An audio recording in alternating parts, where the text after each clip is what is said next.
Hello friends, welcome back to my channel. तो आज मैं फिर हाजिर हूँ एक नई पेंटिंग के आइडिया के साथ और हम एक नई मधुबनी पेंटिंग बनाएंगे। राधा कृष्ण के टॉपिक के ऊपर ये पेंटिंग बनाएंगे हम। और इसके लिए मैंने लिया है कैनवास पेज, जो कि 30x40 सेंटीमीटर का कैनवास पेज है। ये सबसे पहले हम इसके ऊपर सारी चीज़ें ड्रॉ करेंगे और पेंसिल, इरेज़र, स्केल का इस्तेमाल करेंगे। इस पेंटिंग को कलर करने के लिए हम एक्रेलिक कलर्स का इस्तेमाल करेंगे। ये सब एक्रेलिक कलर्स मैं यूज़ करती हूँ और राउंडेड पॉइंटेड ब्रश का इस्तेमाल करेंगे। साथ ही कलर को मिक्स करने के लिए और पतला करने के लिए हमें ऐसे एक ट्रे की ज़रूरत पड़ेगी। तो ये सारी चीज़ें आपके पास होनी चाहिए। और इस पेंटिंग को आप चार्ट पेपर, ड्राइंग बुक पे भी बना सकते हैं, कैनवास पर, स्ट्रेच्ड कैनवास या कैनवास पैड पे भी बना सकते हैं, हैंडमेड पेपर पे भी बना सकते हैं। तो आपकी चॉइस जैसी उस हिसाब से आप बनाइएगा। और मेरा सजेशन है कि मेरे साथ साथ बनाइएगा और हम स्टेप बाय स्टेप एक साथ चलेंगे। तो चलिए शुरू करते हैं। दोस्तों, इस पेंटिंग में हम 3 बॉर्डर बनाएंगे। सबसे पहला पतला बॉर्डर 1/2 सेंटीमीटर का लेंगे और इसके बाद एक चौड़ा बॉर्डर बनाएंगे जो कि 1.5 सेंटीमीटर का होगा।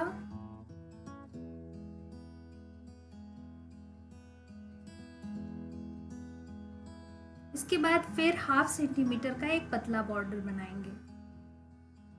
तो ये सारे मार्क्स आप बनाकर उसके बाद लाइन बनाएंगे तो आपका बॉर्डर बिल्कुल सही बनेगा।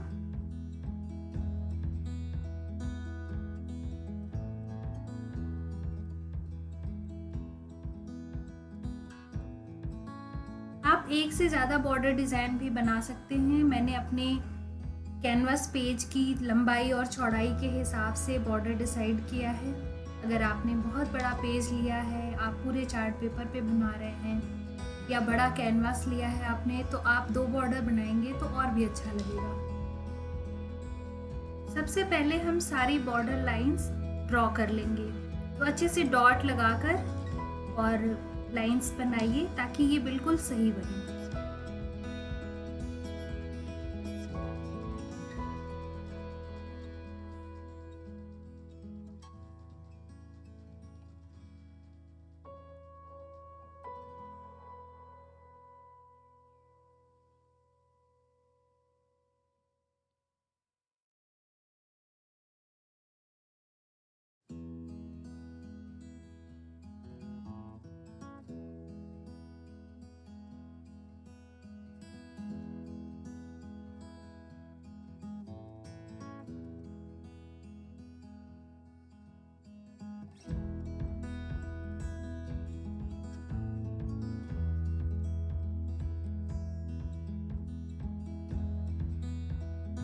हम राधा कृष्ण की मधुबनी पेंटिंग बना रहे हैं। तो बॉर्डर डिजाइन्स ड्रॉ करने के बाद मैं सबसे पहले रफली राधा और कृष्ण के फीचर्स को ड्रॉ कर लूंगी।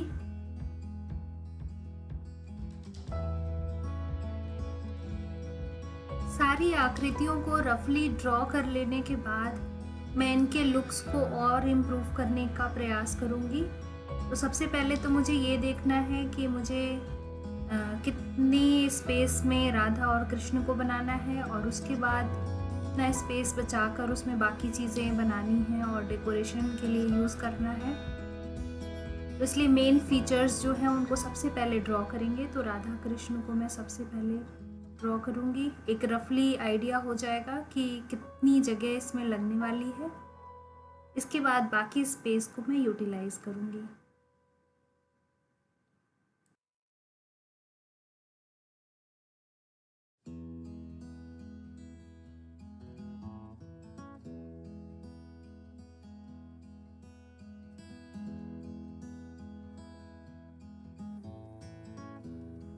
राधा जी को मैंने फ्रंट बनाया है, लेकिन कृष्ण जी को मैं साइड फेस बना रही हूँ। और अभी तो रफली है, बाद में इसको बहुत करेक्शन भी करना पड़ेगा।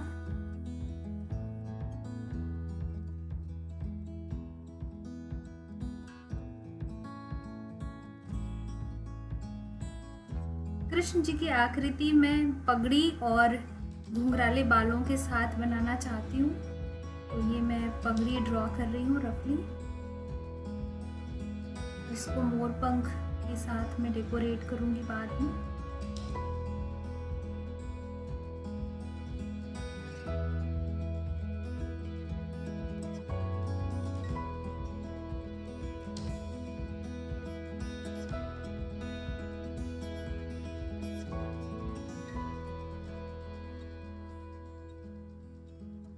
दोस्तों, मानव आकृति हो या पशु पक्षी पेड़ पौधे, सभी आकृतियों को ड्रॉ करने की टेक्निक होती है जिसे सीखा जा सकता है।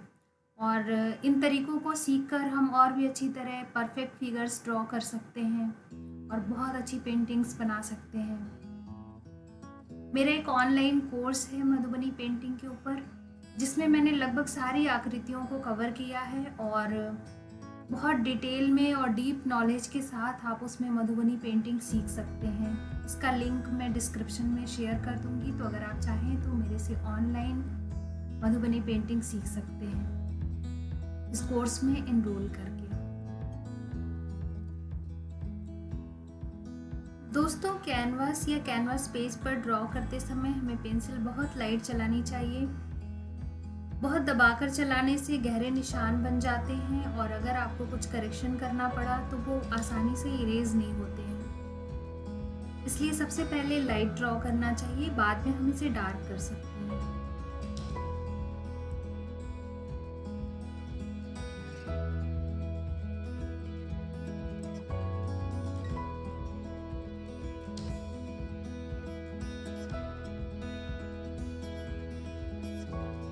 दोस्तों, चौड़े बॉर्डर में डिज़ाइन बनाना बहुत ध्यान से सीखिएगा, क्योंकि ये थोड़ी सी मुश्किल डिज़ाइन है लेकिन बनने के बाद बहुत सुंदर लगती है। तो जैसे कि आप देख सकते हैं कि सबसे पहले मैंने ऊपर की लाइन में 1 सेंटीमीटर के गैप पे निशान लगाए हैं।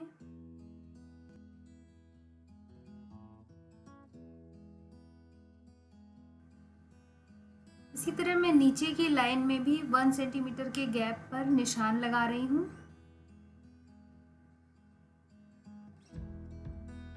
आपको ये डिज़ाइन बहुत ध्यान से सीखनी पड़ेगी।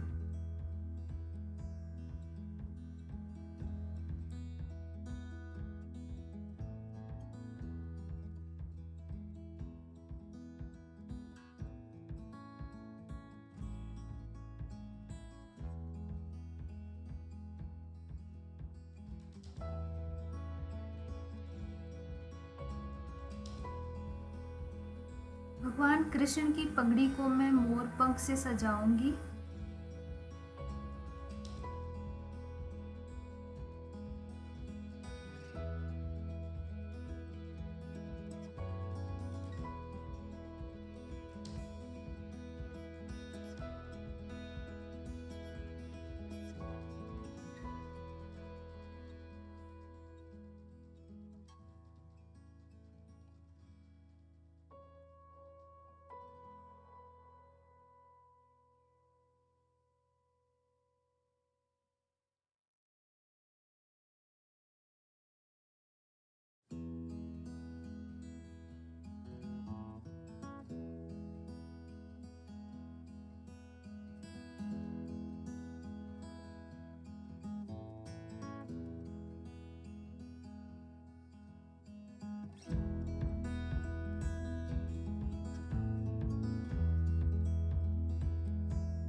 दोस्तों ये मैं कृष्ण जी की आकृति को डबल लाइंस के द्वारा सेपरेट कर रही हूँ।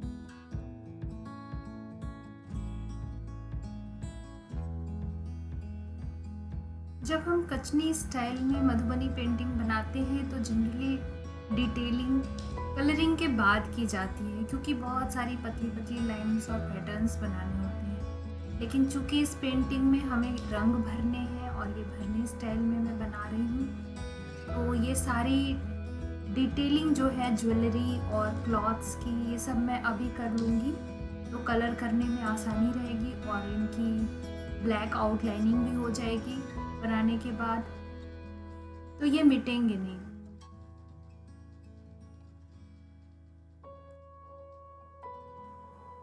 मधुबनी पेंटिंग की पहचान है कि इसमें कपड़ों, गहनों को बहुत सारे डिज़ाइन बनाकर भर दिया जाता है और खूब डेकोरेट किया जाता है। तो ये कुछ डिज़ाइन मैं बना रही हूँ, आप इससे डिफरेंट भी बना सकते हैं।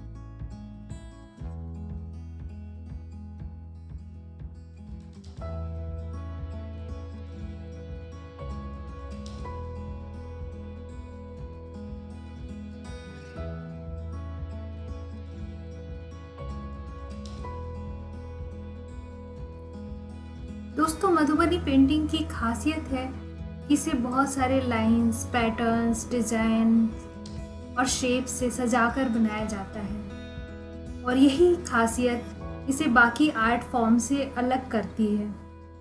बहुत ज़्यादा पसंद किया जाने वाला आर्ट फॉर्म है ये मधुबनी पेंटिंग और देश विदेश में सभी लोग इसे बहुत पसंद करते हैं और आप बहुत सारी जगहों पे मधुबनी पेंटिंग्स लगी हुई देखेंगे। इसकी वजह ये है कि इसमें ये बहुत अपने आप में रहस्यमय है।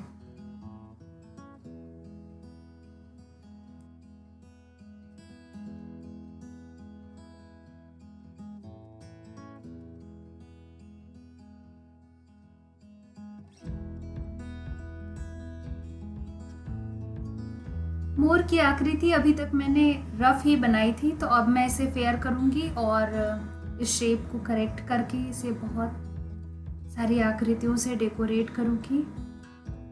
और जैसे कि दोस्तों मैंने कहा कि मधुबनी पेंटिंग अपने आप में बहुत रहस्यमय है। इसमें आप देखेंगे कि किसी एक आकृति के अंदर और बहुत सारी आकृतियां बनाकर उसमें ऐसा सामंजस्य दिखाया जाता है जो कि शायद मधुबनी पेंटिंग में ही संभव है। आपने जरूर कोई ऐसी पेंटिंग देखी होगी कि एलिफेंट बना रखा है और उसके अंदर मोर, तोता, भंवरा या फिश वगैरह, पेड़ पौधे, फूल वगैरह बना दिए हैं और अब फिर भी वो बहुत खूबसूरत लगता है और ऐसा कुछ ऑड नहीं लगता। तो ये खासियत है मधुबनी पेंटिंग की कि ये प्रकृति में और सारे ही जीवित निर्जीव वस्तुओं में एक सामंजस्य स्थापित करना सिखा देता है।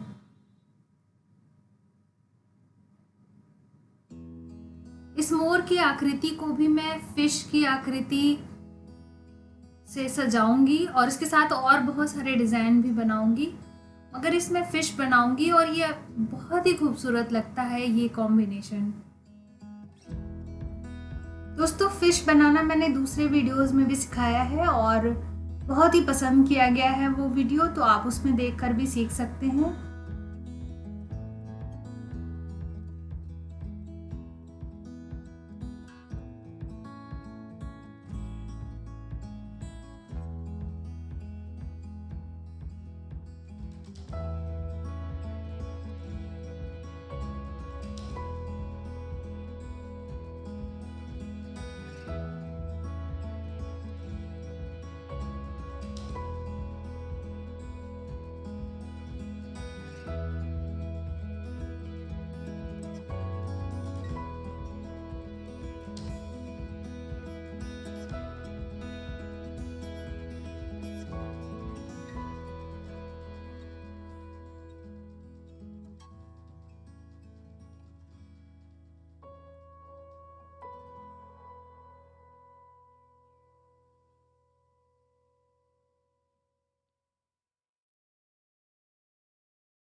जैसे कि आप देख रहे हैं कि सभी मुख्य आकृतियों की मैं दोहरी लाइन बना रही हूँ। ये दोहरी लाइन बैकग्राउंड से मुख्य आकृतियों को पृथक कर देती है और कलर होने के बाद ये लुक बहुत अच्छा आता है। और मधुबनी पेंटिंग की ये पहचान तो है ही, दोहरी लाइन बनाना।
मधुबनी पेंटिंग में मेन फीचर्स बनाने के बाद जो स्पेस खाली रह जाता है उसको फूल, पत्ते या किसी अन्य डिज़ाइन से भर दिया जाता है।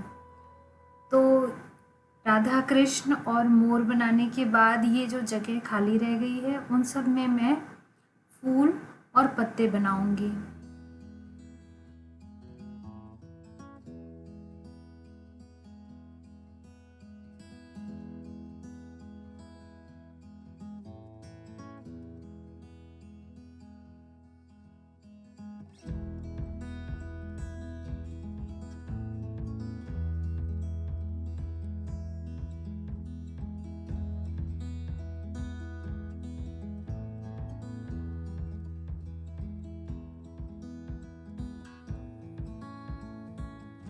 ये हिस्सा मोर के फैले हुए पंख का है, तो इसमें मैं मोर पंख जैसी डिज़ाइन बना रही हूँ।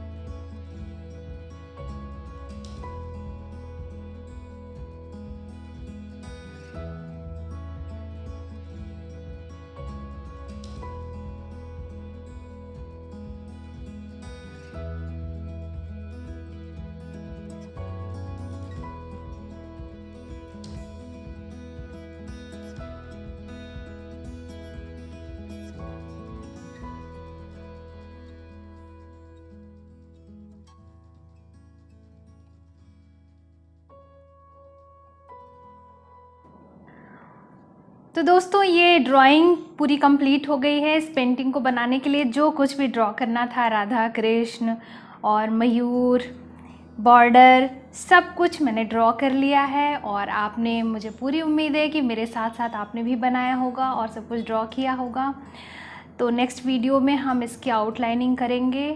किसी भी पेंटिंग को बनाने के कई स्टेप होते हैं। फर्स्ट स्टेप होता है ड्रॉ करना, दूसरा होता है उसकी आउटलाइनिंग करना। अगर हम मधुबनी पेंटिंग बना रहे हैं तो सबसे पहले हम उसकी ब्लैक आउटलाइनिंग करते हैं। तो अब इस पेंटिंग की ब्लैक आउटलाइनिंग करेंगे, नेक्स्ट वीडियो में देखेंगे ये सब। अगर आपको वीडियो पसंद आया तो वीडियो को लाइक करना बिल्कुल मत भूलिएगा।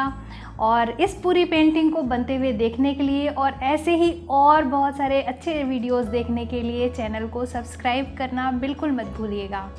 हर थर्सडे को मैं एक नया वीडियो अपलोड करती हूँ। तो मिलती हूँ आपसे नेक्स्ट वीडियो में।